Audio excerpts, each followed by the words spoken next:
Howdy ho, folks. CR here, and I want to address the calls to ban violent video games. Well, particularly the ones done by some gun rights advocates.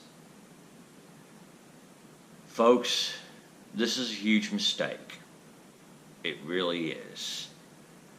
And there's a lot I could say about this. I want to try to keep this as short and as sweet and as simple. There were a lot of things that enabled Nicholas Cruz to do what he did. And incompetent law enforcement, gun-free zones.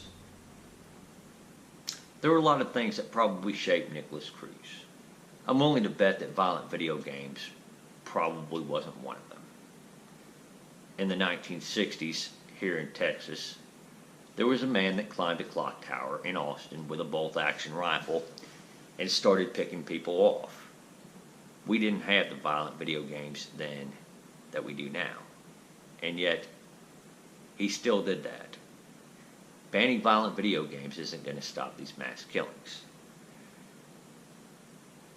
So, with that being said, these calls for it, particularly by us, gun rights advocates, are going to be very counterproductive. They're not going to solve the solution. And you know what else is going to happen?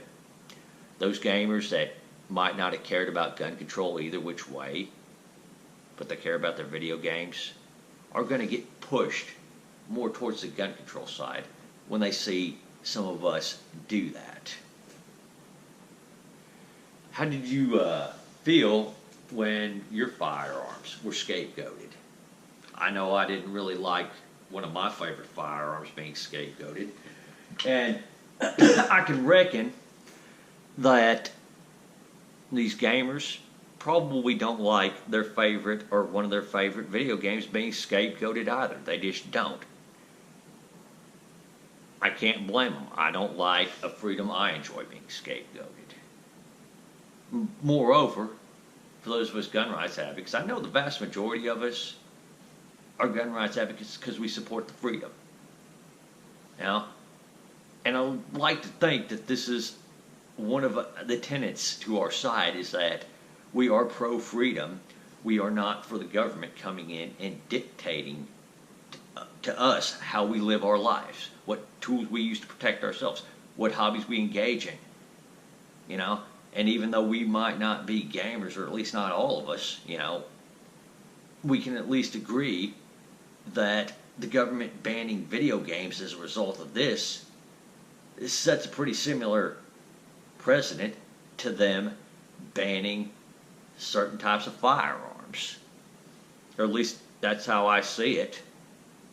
I mean, correct me if I'm wrong, but I just don't think I am. With that being said, folks, let's think about what we say before we say it. Let's think about what we advocate for before we advocate for it. Y'all take her easy out there. Have a great day.